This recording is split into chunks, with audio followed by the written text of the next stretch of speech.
Hello दोस्तों, welcome back to our channel. I am your host depressed medico Rishikesh Patil. आज हम पहुंच चुके हैं कविवर्य सुरेश भट्ट सभागृह में, जहां पे हमारी फेवरेट बैच 2K19 बैच का कॉन्वोकेशन सेरेमनी, जिन्होंने एनाटॉमी हॉल की पहली अटेंडेंस से लेकर अपने फाइनल प्रॉप्स के लास्ट वाले तक का हर एक मोमेंट की मेहनत आज एक व्हाइट कोट के फ्लैग में बदल दी। तो सेलिब्रेट करते हैं उन लोगों को जिन लोगों ने बुक से लेकर स्टेथोस्कोप तक का और क्लासरूम से लेकर हॉस्पिटल तक का सफर पूरा करके यहाँ पे अपनी हक की डिग्री लेने के आए हैं।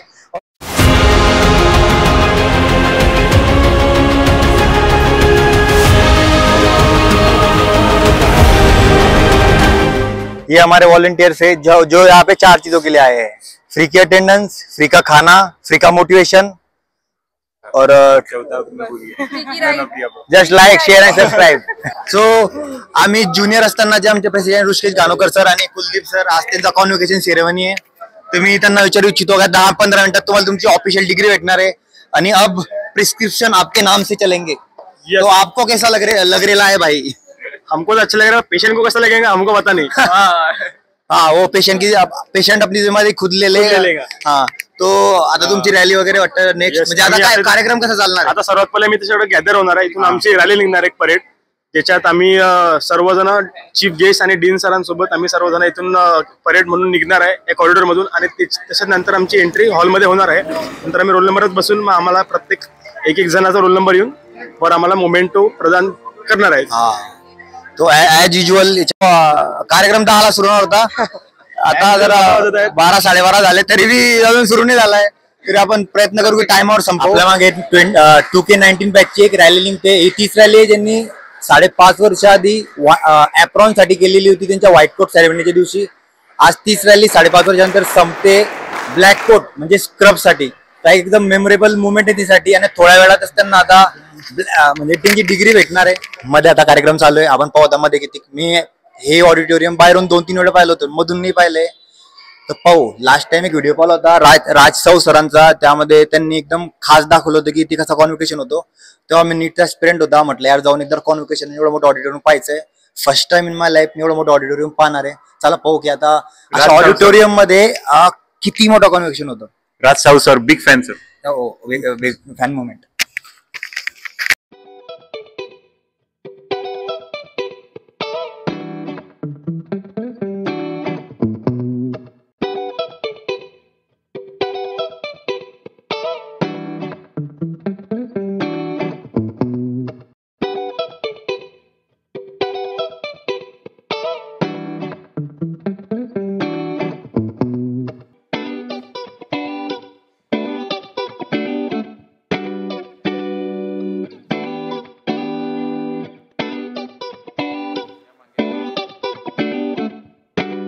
आज हमारे साथ हमारे 4 volunteer in-charges from my batch, Samriddhi सरक, मिस रचना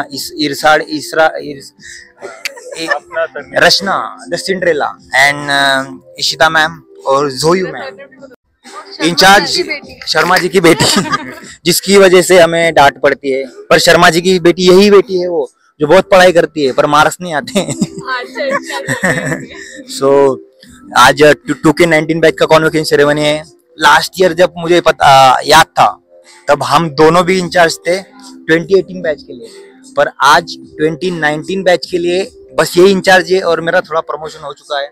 तो तुझे कैसा लग रहा है? तू आज वॉलंटियरिंग कर रहे है तो उसका रीजन क्या है? तुझे मैं एक सवाल पूछता हूँ, आपका अगला सवाल 7 करोड़ रुपए के लिए। आप वॉलंटियरिंग क्यों कर रहे हो? ऑप्शन ए फ्री का खाना, ऑप्शन बी फ्री की अटेंडेंस, ऑप्शन सी फ्री का मोटिवेशन, ऑप्शन डी फ्री की ride, option E my favourite all of the above, option E. Oh चमत्कार, 7 करोड़। चलो भाई, मैं करोड़ का नहीं पता पर 7 जरूर दे सकता हूँ, करोड़ रुपए वाला। आपला इथे कॉन्वोकेशन मध्ये मी डॉक्टर खेळत होता, तो एक पोरगा आला मला म्हणतो की यार दादा तुम्ही व्हिडिओ बनवता का? भाई तुम्ही कोणता व्हिडिओ पाहिला होता?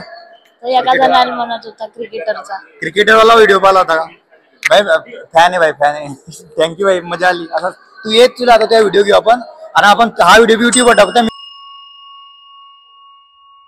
आणि तुम्ही मागच्या वर्षी प्रेसिडेंट पण होते तर, आणि तुमची बॅच ती बॅच आहे जी बॅच लॉकडाऊन मध्ये अशी बदल म्हणजे लॉकडाऊन वाली बॅच आहे, त्यामुळे तुम्हाला आता काय वाटतंय जेव्हा तुमची आता फायनल तुमची डिग्री तुमच्या हातात आहे आणि आता तुम्ही ऋषिकेश घाणोकर नसून डॉक्टर ऋषिकेश वैशाली अरुण घाणोकर झाले, तर तुमची काय फिलिंग आहे? आज खूप आनंदाचा क्षण आहे आज हा, जिथे आज मी सर्व माझ्या टीचर्स कडून मला ग्रॅज्युएशन सेरेमनीमध्ये मला मोमेंटो भेटले आणि माझे ते पॅरेंट्स हजर आहेत. हाच खूप आनंदाचा क्षण आहे. आणि ज्या वर्षी मी आलो होतो 2019ला, तेव्हा मी जो होतो आणि जो मी 5 वर्षात जो घडलो, ते या कॉलेजमुळे, आपल्या डिग्रीमुळे, आपल्या हॉस्टेलच्या वातावरणामुळे, कॉलेजमुळे त्याच्यात जो घडलो, तो तसा जो मी घडलो ते म्हणजे तसं कुठं झालं नसतं. जी मला आता नवीन संधी भेटलेल्या आहेत, मी स्टुडंट काउन्सिलमध्ये होतो, ह्या नवीन संधीवर एक्सपिरियन्स घेऊन मी जे शिकवण घेतलेली आहे ती मी समोर जाऊन संधीचं सोनं केलं समजा. आणि मी नक्कीच सांगेल की एक सर्वांनी म्हणजे अशा फील्डमध्ये येणं गरजेचं आहे, पण आपापल्या चॉईसने असं. सो आई मी तुम्हाला प्रश्न विचारतो, तुम्ही 2019 मध्ये सरांना म्हणजे नॉर्मली सोडून गेले होते, तर आता 5 वर्षानंतर जर सर ऋषिकेशचे डॉक्टर ऋषिकेश झाले, तर तुम्हाला 3 कोणते मेन बदल दिसत आहे की आता म्हणजे काय बदल दिसत आहे फायनली असं सरांमध्ये? सगळ्यात पहिला बदल म्हणजे आता मी असं सांगेन की आमच्या घनोकर फॅमिलीमध्ये ऋषिकेश हा पहिला डॉक्टर झालेला आहे, पहिला डॉक्टर MBBS आहे. त्यानंतर त्यांनी आता जे समाजसेवेचं व्रत घेतलेलं आहे ते आता तो पूर्ण करायची त्यांनी आम्ही सदैव त्याच्या पाठीशी राहणार. आणि आम्हाला खूप सार्थ अभिमान वाटतो की त्यांनी आमचं स्वप्न पूर्ण केलेलं आहे. म्हणजे सर तुमच्या फॅमिलीचे फर्स्ट डॉक्टर आहे. बाबा काय करतात? बाबा इंजिनियर आहे आणि प्रायव्हेट बिझनेस आहे त्यांचा, शेती प्लस बिझनेस. तुम्हाला मी एक प्रश्न विचारतो, आता आता सर डॉक्टर झाले, आता तुमच्याकडे 2 चॉईसेस आहे, एक तर इंजिनिअरिंग बाई किंवा एक तर डॉक्टरीन बाई, तर तुम्हाला काय वाटतं की तुम्हाला काय म्हणून घ्यायला आवडेल आणि का? आणि सध्या तरी मला डॉक्टरची आहे म्हणजे म्हणून जर कोणी म्हटलं तर खूप अभिमानाची बाब वाटेल, कारण की आमच्या दोघांचं ते स्वप्न आहे, माझ्या एकटीचं नसून दोघांचं स्वप्न आहे. सर असं का वाटलं की सरांना डॉक्टर बनायचं? कारण की तुम्ही वेगळ्या ऑपोजिट फील्ड मधून आले, मॅथच्या फील्ड मधून, सर डायरेक्ट बायोलॉजी मध्ये आले, तुम्हाला का म्हणजे काय आलं डोक्यात की सरांना डॉक्टर बनवायचं की सरांचीच इच्छा होती? मी इंजिनिअरिंग झालं होतं, त्यामुळे डॉक्टर पाहिजे नवीन कोणतरी दुसऱ्या फील्डमध्ये, म्हणून मी त्याला सिलेक्ट केलं. आणि असं कधीच वाटलं नव्हतं की मोठमोठ्या डॉक्टर्सच्या जेव्हा आपण नेम प्लेट बघतो तेव्हा आपल्यातलं कोणतरी असावं, असं वाटलं नव्हतं कधी की येईल म्हणून असं. परंतु म्हणजे ऋषिकेशनी हे स्वप्न पूर्ण करून दाखवल्यात, खरंच आम्हाला खूप छान वाटतं. आणि सगळंच त्याच्या आजोबांचं स्वप्न पण होतं, एक त्याचे आजोबा म्हणजे त्याचे आजोबा एक्सपायर झालेत, परंतु त्यांचं स्वप्न होतं की माझा नातू डॉक्टर व्हावा, आणि आज ते सुद्धा त्यांचा पण आशीर्वाद त्याच्या पाठीशी निश्चित आहे. सो कॉंग्रॅच्युलेशन सर तुम्हाला, एकदम थँक्यू. आणि तुम्हाला सगळ्यांना बेस्ट लक.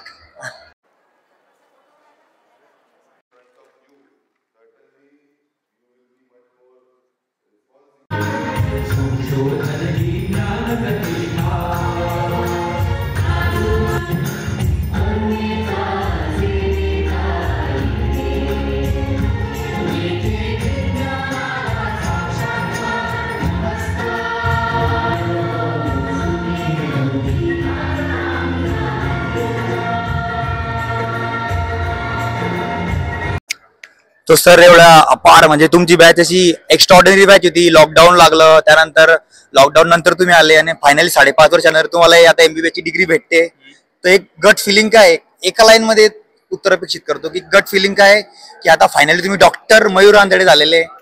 एक तर एक रोलर कास्टर राईड होती पूर्ण, आणि एकच सांगायचं की सर्वाइव्ह वाचलो आम्ही याच्यातून सगळे, आणि बस आता पुढेही असंच करत राहू काही ना काही. जर समजा तुमची हे रोलर कोस्टर राईड किंवा MBBS जर्नी एक सर्वायवल किट पाहिजे, तर त्या किट मध्ये अशा कोणत्या 3 गोष्टी? सगळ्यात मोठी गोष्ट म्हणजे पेशन्स, टाइम डे लागते डिग्री करायला, खूप जास्त टाइम लागते, खूप जास्त अभ्यास करावा लागते, पूर्ण नाईट जागायची कॅपॅसिटी पाहिजे माणसामध्ये, आणि एक की मॅगी आवडली पाहिजे, कारण रातचं जागितलं तर तेच खाणं पडते आपल्याला. आई म्हणजे बाबा काय करताय? बाबा नाही येत. नाही. तर तुम्हाला कसं वाटतंय आता की आता सर फायनली तुमच्या घरात आता एक डॉक्टर आलाय आणि आता तुम्ही एक डॉक्टरीन बाई म्हणून ओळखले जासान, किती दिवसानंतर एक आता तुमचा मुलगा डॉक्टर झालाय, आता तुमची लाईफ सडनली चेंज होणार आहे, काही दिवसांना तरी थोडा टाइम लागेल पण सडनली चेंज होणार आहे.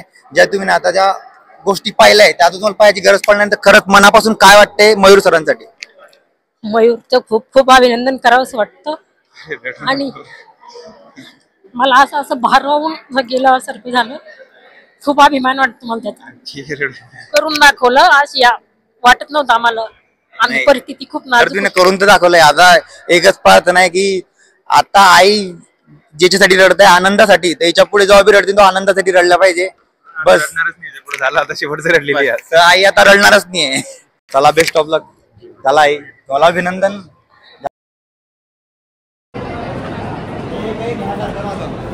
प्लेन आपण तिकडे जाऊन मेन कोर्स करू. व्हॉलेंटिअरिंग का करायला आल्या? Option number 1 खासाठी.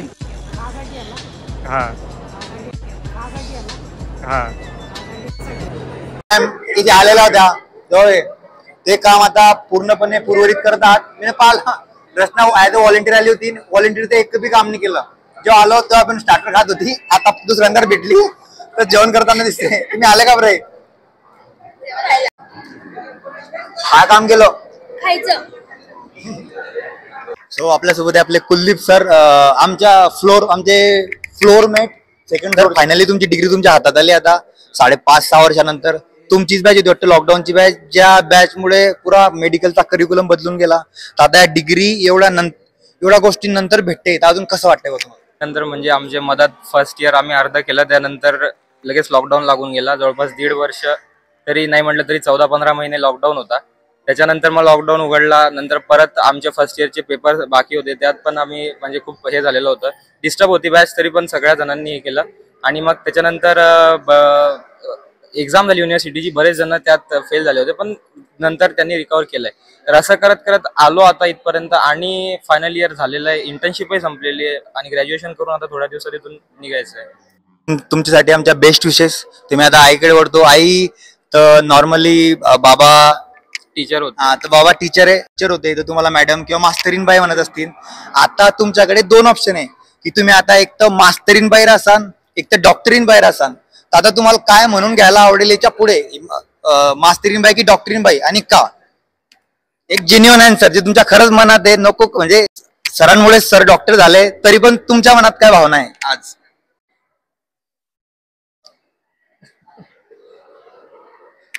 सांगा ना, बोला ना. मास्तरीन बाई म्हणून घ्यायला परवडत. असं का वाटतं तुम्हाला? कारण पहिले ते म्हणजे बा तुमचं म्हणणं आहे की जर ते मास्तर म्हणजे तुम्ही मास्तरीन बाई नसते सरांमुळे, तर डॉक्टरीन बाई झाले नसते. तर हे बॉन्डिंग तर खूप छान आहे. आणि मॅमनी दाखवून दिलं की पहिले बेस इम्पॉर्टंट राहतो, त्यानंतर ते डॉक्टर झाले. पण डॉक्टर कोणामुळे झाले? तर मास्तरमुळे झाले. तर मी आता बाबांकडे वळतो की बाबा तुम्हाला कसं वाटते की आता तुमचा एक मुलगा डॉक्टर झालाय ना. आता म्हणजे आधी तुम्हाला असं होतं की कुलदीप सरांना ओळखायचे की तुमचा मुलगा आहे. आता काही दिवसानंतर सरांचे पेशंट तुम्हाला सरांचे वडील म्हणून ओळखतील, तर तुम्हाला कसं वाटतंय? नंतरची ओळख मला फार अभिमानास्पद वाटते. माझ्यामुळं तो नाही, त्याच्यामुळं माझी ओळख केली जाते, यातच मला बरं वाटतं. थँक्यू बाबा, थँक्यू आई. करतो आणि बेस्ट विशेष आई.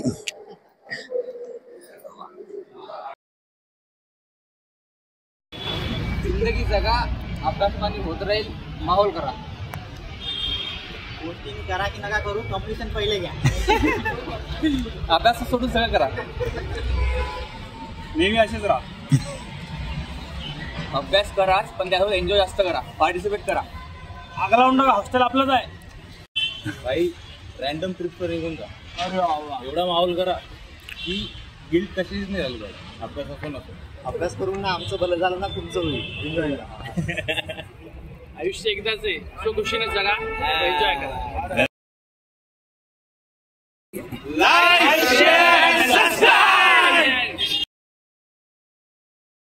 कभी सोचा ना था एक नया सा शहर, कुछ अजनबी चेहरे, एक बैग में किताबें और दिल में सपने लिए. जब हमने यहाँ अपना पहला कदम रखा था, we never thought this place, these walls, these halls would one day feel like home. यहाँ हर एक दिन एक कहानी की तरह था. कभी हंसी पर कभी हार नहीं थी. वो कैंटीन की चाय, असाइनमेंट्स की रातों भर की लड़ाई और दोस्तों के साथ वो छोटी सी मस्ती जिंदगी भर याद आएगी. From late night deadlines to dawn time chai, these friendships were the heart of this journey. ये दोस्ती सिर्फ साथ बिताए पल नहीं, ये साथ छोड़ के भी साथ रहने वाले लोग हैं। आपने सिर्फ पढ़ाया नहीं, जीना सिखाया, गिरकर उठना सिखाया, सपनों को पहचानना और उनके पीछे दौड़ना सिखाया। Dear mentors, you didn't just teach us lessons, you lit the path when we couldn't see the way. और माता पिता, आपके बलिदान के बिना हम ये दिन कभी ना देख पाते। ये डिग्री आपके नाम। आज जब ये गाउन पहना और ये कैप सर पर रखी तो लगा सालों की मेहनत, आंसू, थकान, सब कुछ एक पल में सफल हो गया। Today, as we wear this robe, we wear every sleepless night, every hard-earned smile. We wear pride. ये एक the end नहीं, नए सपनों के साथ। कल जब हम सब अपने अपने रास्ते चुनेंगे तो ये यादें हमारे साथ चलेंगी। ये हमारी कहानी थी और कहानियाँ कभी खत्म नहीं होती।